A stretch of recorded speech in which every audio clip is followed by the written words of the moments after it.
ay rated SPG. Striktong patnubay at gabay ng magulang ang kailangan. Maaaring may masiselang tema, lengguwahe, karahasan, sexual, horror o droga na hindi angkop sa mga... Iniwan nga ni Manuel itong si Felma nang buntis nga siya sa pangatlo nilang anak ni Manuel. At sa mga nakalipas na taon na iniwan nga sila nito ni Manuel, sumakses naman nga itong si Felma na buhayin ang tatlong niyang anak na mag-isa. Subalit ang bunso niyang anak na si Colleen ay naghahanap ng aruga ng kanyang ama dahil hindi naman nga niya nasilayan ng kanyang ama na si Manuel. Nalulungkot naman nga itong si Felma nang makita niya ngang malungkot ang kanyang anak na si Colleen. Ngunit taliwas naman nga ito sa kanyang dalawang anak na si Andrea at si Jeff dahil kinasusuklaman nga nila ang ama nila na si Manuel dahil damang-dama nga nila noon ang pag-iiwan sa kanila ng kanilang ama. Samantalang ito ngang si Jeff ay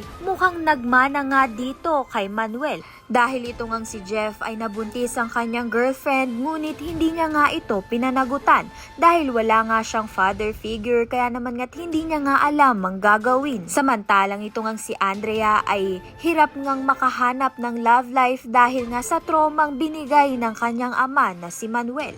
Kaya naman nga't yan at iba pa ang dapat nating pakaabangan. Maraming salamat sa iyong panonood.